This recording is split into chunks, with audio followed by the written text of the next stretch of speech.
शुक्रिया स्पीकर साहब।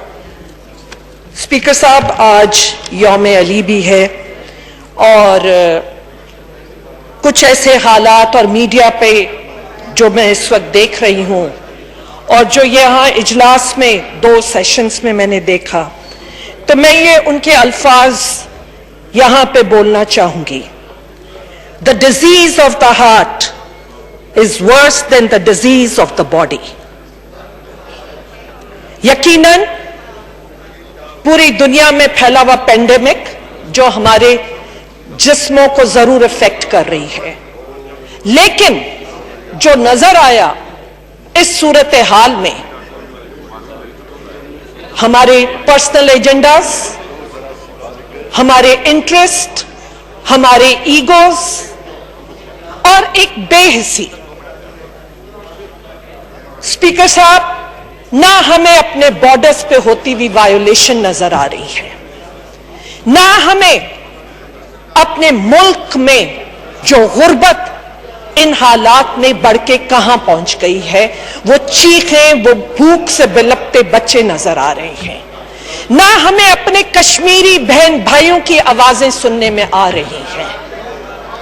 और इतना रिस्क लेके जो हम सब जितने वर्चुअल सेशंस हुए उसमें भी मैं फिजिकली मौजूद रही और यहां भी मैं आती रही, तो मेरी नजर में पहले उस पेंडेमिक से ज्यादा जरूरी है कि हम अपने जो दिलों के मर्ज और रूहों के मर्ज हैं उन्हें एड्रेस करें और एक बेहिसी से ऊपर आके जो इस वक्त ग्लोबल सूरत हाल या पेंडेमिक जो चैलेंजेस हैं मुल्क के, चाहे वो इकोनॉमिक फ्रंट पे हो, हेल्थ के हवाले से हो या हमारे दहशतगर्दी जैसे हो, उधर फोकस करने की जरूरत थी।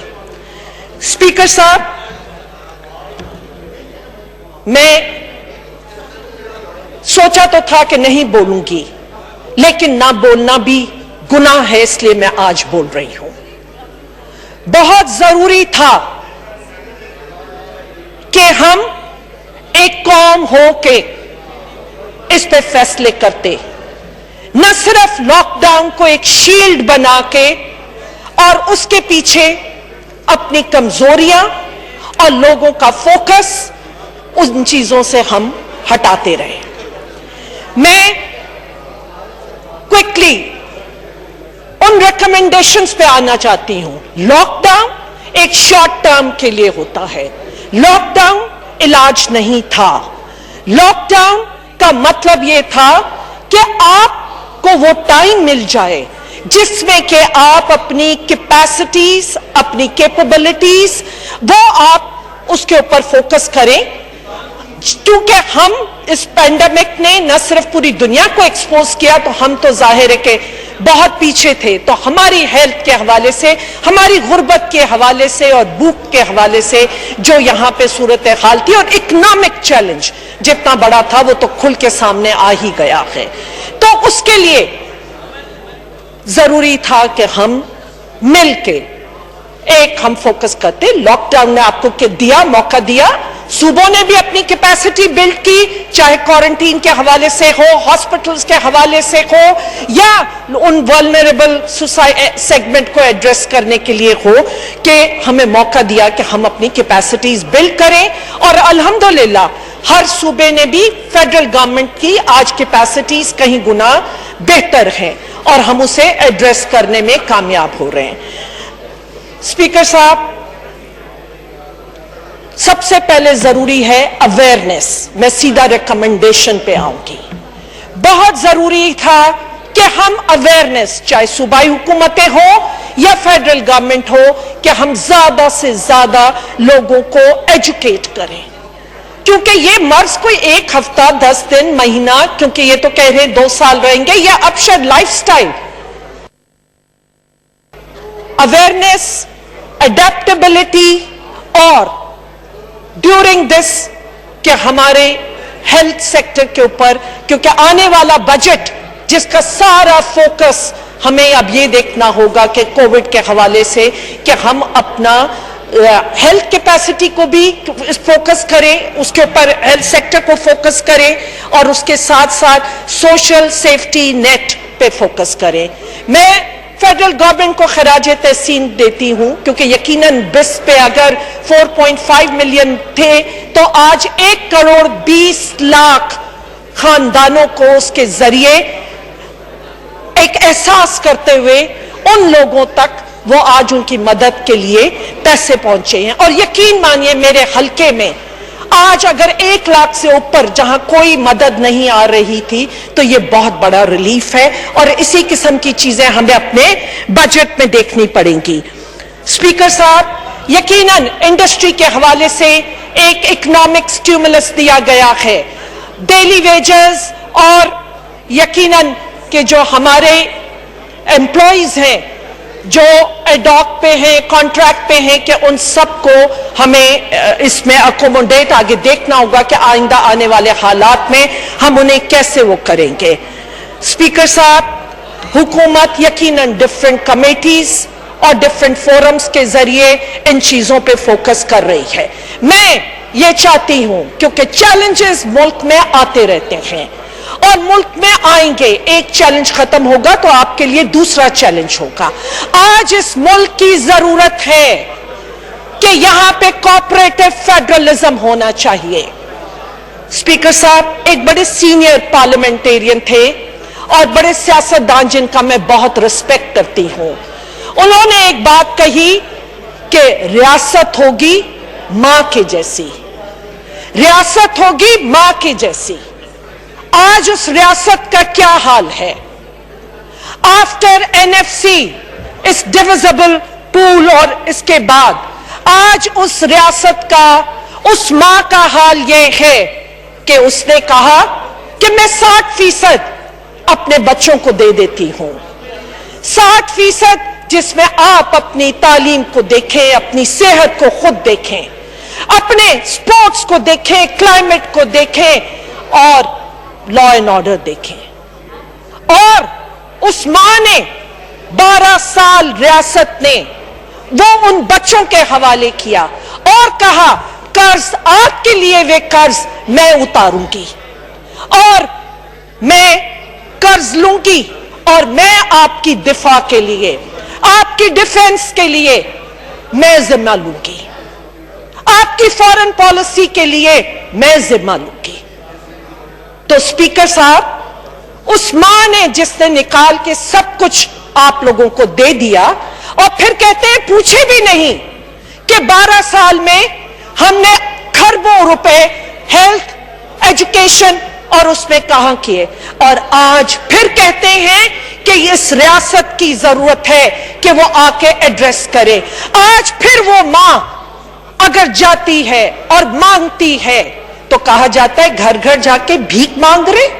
आपकी जरूरियात पूरी करने के लिए अगर उस मां को, उस रियासत को अगर कहीं जाना पड़ रहा था या जाना पड़ता है तो आपका काम तो यह था कि इस कोऑपरेटिव फेडरलिज्म के तहत आप मशवरे देते। यहां पर ये जो सेशन चले हैं आपके मशवरे आने चाहिए थे कि जी G20 में जाके आप ये बात कीजिए, आपको जरूरत हो तो हम भी चलेंगे आपके साथ, आपको बायलैटरल डेट्स पे कहीं अगर रिलीफ लेना है तो हम आपके साथ चलेंगे, आपको IMF के पास करना है तो हम आपकी मदद के लिए आएंगे। ये होना चाहिए था अंडर कोऑपरेटिव फेडरलिज्म। स्पीकर साहब, आइन में 25A, आर्टिकल 25A जो एजुकेशन की बात करती है, मैं ये पूछना चाहती हूं इस ऐवान में, क्योंकि इट्स अ स्टेट रिस्पॉन्सिबिलिटी कहता है। कौन सा मैकेनिज्म है कि स्टेट यहां बैठ के मेरे हलके में कड़ियो गवर, अहमद राजो, तराई के वहां के बच्चों को कैसे तालीम में देंगे? कोरोना वायरस पे आए हैं आप और उसके बारे में जो आपकी तजवीज़ है, टाइम तो मैं नमाज का वक्त है, मैंने और लोगों को भी स्पीच देनी है। स्पीकर साहब, मैं एक फॉर्मर स्पीकर हूं और प्लीज मुझे इस तरह इंटरप्ट न किया जाए, और मैं कोई इररिलेवेंट बात नहीं कर रही हूं, क्योंकि ये तो कोविड अगर उसी का ही वो है, अगर हेल्थ नहीं है तो रियासत से तवक्को की जा रही है। के पास क्या सोल्यूशन है कि अंडर कोऑपरेटिव फेडरलिज्म चाहे CCI हो या आपका article 156 which speaks of National Economic Council, उस नेशनल इकोनॉमिक काउंसिल में बैठ के, क्योंकि आज जब ये कहा जाता है कि हमारी मदद को नहीं आए, तो वो फोरम है, आइए आप इन फोरम्स पे अपने नेशनल इकोनॉमिक काउंसिल जो कि कहता है कि आपने ऐसी पॉलिसीज बनानी है जहां आप हेल्थ को करेंगे, जहां आप एजुकेशन को करेंगे, जहां आपने लेस डेवलप्ड एरियाज को एड्रेस करना है। स्पीकर साहब, ये इररेलेवेंट बातें नहीं हैं जिनको कॉन्स्टिट्यूशन का, आज यहां पे 18वीं तरमीम की बात हो रही है, और वो इसलिए हो रही है कि आपने हेल्थ और एजुकेशन को मेरे हलके तक पहुंचाना है, और उसका क्या जरिया है? क्या आप फेडरल गवर्नमेंट को कह दें कि उसकी रिस्पॉन्सिबिलिटी नहीं है अंडर नेशनल इकोनॉमिक काउंसिल, इनको वो इंटरेस्ट देखने हैं और ये सूबों को देखना है। स्पीकर साहब, मैं एक एक लफ्ज मेरा वो कोविड का हल दे रहा है, वो उस चैलेंजेस का हल दे रहा है जो आने वाले वक्तों में आपके लिए NFC हो, आपके लिए आपकी सिक्योरिटी हो, क्योंकि अगर आप इकोनॉमिक जो चैलेंज है आपका वो बहुत बड़ा है और जो डायरेक्ट इफेक्ट करता है एक मुल्क की सिक्योरिटी को, अगर इस मुल्क की सिक्योरिटी को करना है तो एक ही तरीका है कि अंडर कोऑपरेटिव फेडरलिज्म, और ये इल्जाम तराशियां और इससे हट के हमें, क्योंकि ये चीजें हमारे कॉन्स्टिट्यूशन में मौजूद है। मैं आखिर में, क्योंकि 18वीं तरमीम हो या कोई एक आर्टिकल हो, मुझे हल चाहिए 25A। मेरे हलके में एजुकेशन कैसे बेहतर होगी, मेरे हलके में हेल्थ कैसे बेहतर होगी, मेरे हलके में एग्रीकल्चर कैसे बेहतर होगी। आगे आने वाला वक्त नेशनल फूड सिक्योरिटी, आपकी जो फूड इनसिक्योरिटी की तरफ हम जा रहे हैं, नेशनल फूड सिक्योरिटी की तरफ फोकस करना है। मिनिस्ट्री फेडरल गवर्नमेंट के पास है, लेकिन इंप्लीमेंट करने का कोई तरीका सूबों में मौजूद नहीं है। तो जो तरीका है वो नेशनल इकोनॉमिक काउंसिल के जरिए है। मेरी यहां पे ये भी दरख्वास्त होगी 140A, क्योंकि अगर आपने लोकल गवर्नमेंट्स को एम्पावर नहीं किया, उनको पॉलिटिकल राइट नहीं दिए, उनको अपनी पॉलिसी बनाने के नहीं दिए, तो आप कोविड जैसे सेवरल चैलेंजेस से वो करते रहेंगे। स्पीकर साहब, आपने 140A एंड आप नेशनल इकोनॉमिक काउंसिल तहत बहुत जरूरी है कि प्रोविंशियल फाइनेंस कमीशन बने। जब तक प्रोविंशियल फाइनेंस कमीशन नहीं बनेगा, NFC का एडवांटेज मेरे हलके तक या उस पसमानदा इलाकों तक उसका नहीं जाएगा। और ऐसे बहुत से और आने वाले फूड सिक्योरिटी का जो मैं कह रही हूं, जो इससे लिंक्ड है, आपकी इकोनॉमिक सूरत हाल इससे लिंक्ड है कि होगा। मैं आखिर में वो जितने हमारे डिफेंडर्स हैं, हमारे डॉक्टर्स, हमारे मेडिकल स्टाफ, मैं उन सबको यहां से खराज तहसीन पेश करूंगी। उसके अंदर जो अमवात हुई हैं और हमारी यकीनन जो NCOC काम कर रही है, एक बेहतरीन काम हो रहा है, मैं उनको भी खराज चाहूंगी। और मैं चाहूंगी कि सारे सूबे एक यूनिफॉर्म पॉलिसी के साथ आगे बढ़े और किसी चीज को अपना शील्ड और उसके पीछे हम छुप के एक दूसरे पे वार न करें। बहुत शुक्रिया स्पीकर साहब। जी मियां